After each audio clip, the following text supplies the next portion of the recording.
Hi friends, అందరూ నమస్కారం. ఎంతవరకు మా వీడియోస్ అన్నింటిలో కూడా ఆదరిస్తున్నందుకు మీ అందరూ కూడా థ్యాంక్ యూ వెరీ మచ్. ఈరోజు మన టాపిక్ ఏంటంటే ఈజీ మ్యాథ్స్ విత్ పీటీఎస్. ఇప్పుడు మనం చెప్పబోయే ట్రిక్ ద్వారా ఈజీగా టెట్లో మీరు 4 to 5 మార్క్స్ అనేవి ఈజీగా స్కోర్ చేయగలరు ఈ 5 to 6 minutes వీడియోలో. ఎలా అనంటే సింగిల్ మెథడ్తో యాక్చువల్గా మనకి ప్రతి మ్యాథ్స్లో అనేసరికి ప్రతి టాపిక్లోనే 3 to 4 ఫార్ములాస్ అనేవి ఉంటాయి. ఇలా ఎన్ని ఫార్ములాస్ అని గుర్తుపెట్టుకుంటాం, అందుకే ఏం లేకుండా జస్ట్ సింగిల్ మెథడ్తో 4 to 5 మార్క్స్ మీరు ఈజీగా గెయిన్ చేయగలుగుతారు. ఇందులో 4 టాపిక్స్ అనేవి కంప్లీట్ అయిపోతాయి. ఈ 4 టాపిక్స్ నుంచి మీకు టెట్లో ఖచ్చితంగా మార్క్స్ వస్తాయి. నేను రాయడం అయితే 4 to 5 అని రాశాను, కానీ ఇంకా ఎక్కువ మార్క్స్ వస్తాయి. అవసరమైతే ఈ వీడియో అయిపోయిన తర్వాత టెట్ పేపర్స్ ఒకసారి తీసి మీరు ఆ క్వశ్చన్స్ని ప్రాక్టీస్ చేయండి. మ్యాక్సిమం మీరు 5+ ఇంకా మీరు స్కోర్ చేయగలుగుతారు. అంటే ఓన్లీ ఈ యొక్క 6 minutes వీడియోతో. ఒకసారి మనం వీడియో స్టార్ట్ చేసుకుందాం. మరి ఈ చెప్పబోయే ట్రిక్ అనేది టెట్కి కానీ, డిఎస్సి కానీ, గ్రూప్ డి కానీ అన్నింటికి కూడా యూజ్ అవుతాయి. ఏంటి ఆ సింగిల్ మెథడ్ అనేది ఒకసారి చూద్దాం. ఫస్ట్ ఆఫ్ ఆల్ టాపిక్స్ ఏంటో చూద్దాం. ఈ 3 కాదు 4 టాపిక్స్. ఫస్ట్ టాపిక్ ఏంటంటే పర్సంటేజెస్, అలాగే రెండోది ప్రాఫిట్ అండ్ లాస్, అలాగే టైమ్ అండ్ వర్క్, అలాగే సెల్లింగ్ ప్రైస్, కాస్ట్ ప్రైస్. మరి ఈ టాపిక్స్ మీద పార్ట్నర్షిప్స్ అనే టాపిక్ మీద కూడా ఖచ్చితంగా మనకి ఉంటుంది. ఈ ట్రిక్ అనేది యూజ్ అవుతుంది. ఎలాగనేది ఒకసారి చూద్దాం. ఫస్ట్ క్వశ్చన్ ఒకసారి మనం చూసుకున్నట్టయితే 80 మార్క్స్కి ఎగ్జామ్ అనేది కండక్ట్ చేస్తే 58 మార్క్స్ వచ్చాయట. మరి 58 మార్క్స్ అనేది ఎంత శాతం అని క్వశ్చన్ అడిగారు. ఇప్పుడు మనకు తెలియాలంటే ఫర్ ఎగ్జాంపుల్ డిఎస్సి ఎన్ని మార్క్స్ కండక్ట్ చేశారు? 80 మార్క్స్కి 80 మార్క్స్ కండక్ట్ చేశారంటే అదే కదా ఫుల్ మార్క్స్. అంటే 80 మార్క్స్ని మనం ఎంత పర్సంటేజ్గా తీసుకోవచ్చు? 100%గా తీసుకోవచ్చు. Right.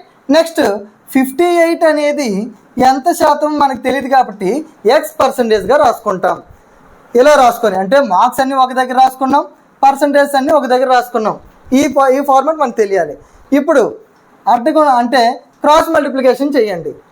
80 into X 80X is equal to 58 into 100. మనకు కావాల్సింది ఓన్లీ ఎక్సేగా.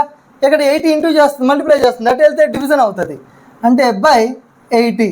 దీన్ని ఇటు పంపించుకున్నాం. 0 0 క్యాన్సిల్ చేసాం. 2 టేబుల్ 2 4s 2 5s, మళ్ళీ 2 table 2 2s 2 29s 2 1s 2 14.5s. ఇప్పుడు ఈ రెండింటిని ఇంటూ చేద్దాం. 5 5s 25, 5 14s 70 + 2 72, 72.5. అంటే 58 మార్క్స్ అనేవి ఎంత పర్సంటేజ్? 72.5%. ఈ విధంగా మనకి ఫార్ములాస్తో పని లేకుండా ఈజీగా మనం సాల్వ్ చేయొచ్చు. మరి ఇది పర్సంటేజ్ ఒకదానికైనా అంటే కాదు. ఇప్పుడు ఇంకో టాపిక్ చూద్దాం. ఒక వ్యక్తి టీవీని 35,000కి కొన్నాడు. 18% లాభం రావాలంటే అతను ఎంతకు అమ్మాలి? ఇక్కడ చూడండి, లాభమా నష్టమా అనే పాయింట్ ఆఫ్ వ్యూలోని పర్సంటేజ్ని కూడా ఇంక్లూడ్ చేసుకొని కలిపి మనకి క్వశ్చన్స్ ఇవ్వడానికి జరుగుతుంది. అంటే అప్లికేషన్ మెథడ్. ఇప్పుడు చూద్దాం. మరి 35,000కి కొన్నాడంటే దాన్నే కదా మనం 100% అనుకుంటాం. దాని మీద ఎక్కువ వస్తే దాన్ని 100+ ఎక్కువ వచ్చింది అనుకోండి, ఒక 5% ఎక్స్ట్రా వస్తే అది లాభమని. 105 కంటే 100 కంటే తక్కువ వస్తే అంటే 90% 80% వస్తే అది నష్టమని మనం చెప్తుంటాం. అందుకనే 35,000ని 100%గా అనుకుంటే మరి 18% లాభం రావాలంటే అంటే ఇప్పుడు 18% లాభం రావాలంటే ఎంతకు అమ్మాలి? అప్పుడు 100కి 18 కలిపేయడమే కదా. 100%కి ఇంకో 18% కలిపితే అది 118% అవుతుంది. మరి అదెంత తెలియదు కదా మనకి, ఎంతకు అమ్మాలో తెలియదు. ఈ ఎక్స్ అని రాసుకున్నాం. Same process. అంటే డబ్బులు ఇక్కడ ఎంతకైతే అమ్ముతున్నాం కొంటున్నామో ఒక దగ్గర రాసుకున్నాం, పర్సంటేజ్ అన్నీ ఒక దగ్గర రాసుకున్నాం. సేమ్ క్రాస్ మల్టిప్లికేషన్ చేద్దాం. 35,000 into 118/100 is equal to X. 100 into X దీన్ని ఇటు సైడ్ పంపించాం. ఇప్పుడు ఈ 2 zeros క్యాన్సిల్ చేసాం. ఇప్పుడు మనం ఏం చేయాలి? 118 into 350 చేయాలి. 118 into 350 చేస్తే 8 zeros 0, 8 5s 40, 8 3s 24 + 8 428. Next 11 table 11 zeros 0, 11 5s 55, 11 3s 33 + 5 38. అంటే 0 0 3 11 4 అంటే 41,300. అంటే 118 అంటే 118% ఎంత అంట, 41,300 రూపీస్కి అమ్మితే అతనికి 18% లాభం వచ్చింది. ఇప్పుడు ఒకసారి క్వశ్చన్ చెక్ చేసుకోండి. ఒక వ్యక్తి టీవీని 35,000 కొన్నాడు, 18% లాభానికి అమ్మిన వెల ఎంత? అర్థమైపోయిందిగా. 118% ఎంత, 41,300. మళ్ళీ సేమ్ ట్రిక్ మనం ఇందులో కూడా యూజ్ చేయొచ్చు. ఈ క్వశ్చన్ మీరు చాలాసార్లు చూసే ఉంటారు. ఏ శాలరీ బి కంటే 25% ఎక్కువ, బి శాలరీ ఏ కంటే ఎంత తక్కువ అనగానే 25% ఎక్కువ అంటే 25% కదా తక్కువ అని అనుకుంటాం. కానీ ఇక్కడ క్వశ్చన్లో చిన్న ట్విస్ట్ ఉంది, జాగ్రత్త చూడండి.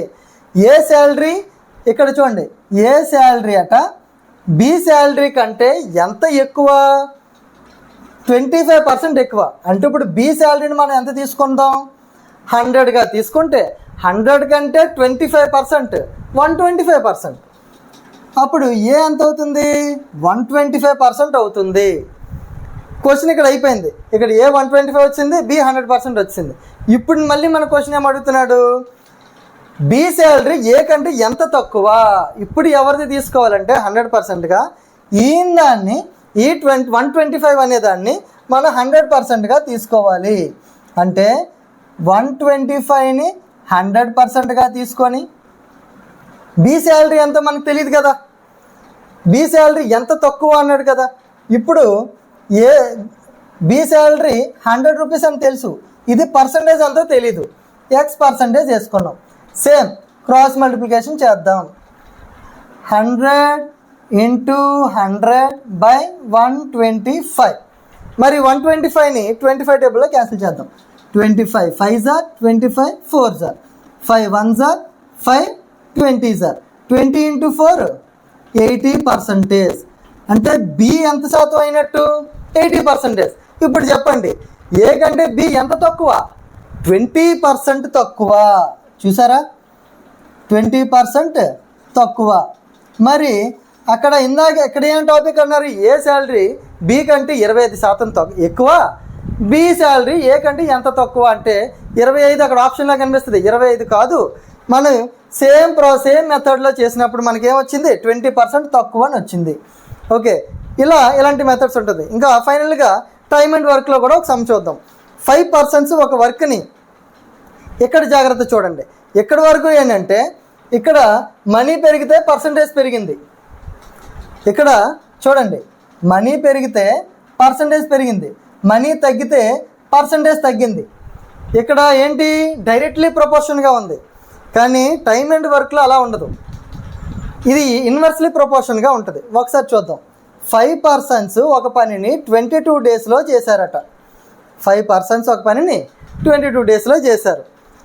ఈ పీడీ అని పైన రాద్దాం, డేస్ పర్సన్స్. మరి 9% ఎన్ని డేస్లో చేస్తారు, సేమ్ రాసుకున్నాం. కానీ ఇక్కడ మనం క్రాస్ మల్టిప్లికేషన్ చేసాం. ఇది ఇన్వర్స్లీ ప్రపోర్షన్ కాబట్టి మనం దీన్ని ఎదురెదురు వాటితో ఇంటూ చేయాలి. ఇదొక్కటి గుర్తుపెట్టుకోండి టైమ్ అండ్ వర్క్లోకి వచ్చేసరికి. అంటే ఎలా, 5 × 22 = 9 × x. ఇక్కడ ఇంటూ చేస్తాం, 9 ఇటు వస్తే ఏమవుద్ది, డివిజన్ అవుద్ది బై 9. ఇప్పుడు చూడండి, 5 22s are 110, 110. 9తో డివిజన్ చేద్దాం. 9 12s are 108, 2 రిమైనింగ్ వచ్చింది, 2 వచ్చింది. ఇప్పుడు దీన్ని మనం ఎలా రాసుకోవచ్చు, 12 2/9 అంటే ఇన్ని డేస్లో చేయగలరు అని అర్థం. ఎంతమంది, 9 మెంబర్స్ ఈ వర్క్ని ఎన్ని డేస్లో చేయగలరు, 12 2/9 డేస్లో చేయగలరు. అంటే ఇక్కడ చూడండి, పర్సన్స్ తక్కువ అయితే ఎక్కువ డేస్ పడుతుంది, పర్సన్స్ ఎక్కువైతే తక్కువ డేస్ పడుతుంది. అంటే ఇది ఇన్వర్స్లీ ప్రపోర్షన్ ఉందా, పర్సన్స్ పెరిగితే వర్క్ తగ్గుతుంది. అదే ఒకవేళ పర్సన్స్ ఎక్కువైతే, పర్సన్స్ పెరిగితే వర్క్ తగ్గుతుంది, పర్సన్స్ తక్కువైతే వర్క్ పెరుగుతుంది. అంటే ఇది ఇన్వర్స్లీ ప్రపోర్షన్లో ఉంది కాబట్టి ఎదురెదురు నెంబర్స్తో మల్టిప్లై చేయాలి. ఇక్కడ పర్సన్స్ పెరిగితే ఇక్కడ పర్సంటేజ్ పెరుగుద్ది, శాలరీ పెరిగితే పర్సంటేజ్ పెరుగుద్ది, శాలరీ తగ్గితే పర్సంటేజ్ తగ్గుద్ది. ఇది డైరెక్ట్లీ ప్రపోర్షన్ ఉంది కాబట్టి క్రాస్ మల్టిప్లికేషన్ చేయాలి. అంటే ఓన్లీ సింగిల్ మెథడ్ ద్వారా ఇంచుమించుగా మీరు 5+ మార్క్స్ని టెట్లో గెయిన్ చేయగలుగుతారు. ఐ హోప్ అండర్స్టాండ్ మీరు అందరికీ అర్థమైంది అనుకుంటున్నాను. ఖచ్చితంగా ఈసారి టెట్లో ఈ పలానా టాపిక్ మాకు కష్టం అని లేకుండా అందరూ కూడా 130+ మార్క్స్ సంపాదించి ఎవరైతే ఈ డిఎస్సిలో బార్డర్ మార్క్స్తో ఉండిపోయారో, ఎవరైతే కొత్తగా ప్రిపేర్ అవుతున్నారో, కొత్తగా స్టార్ట్ చేస్తున్నారో, ఇంతకుముందు ఎవరైతే 100 కన్నా తక్కువ టెట్ మార్క్స్ ఉన్నారో వాళ్ళందరూ కూడా ఈసారి 120+, 130+, 140+ అందరూ సాధిస్తారని నేను నమ్మకంతో ఈ వీడియో ముగించుకుంటున్నాను. అందరూ కూడా ఆల్ ది బెస్ట్. జై హింద్. ఎంత వచ్చిందిరా?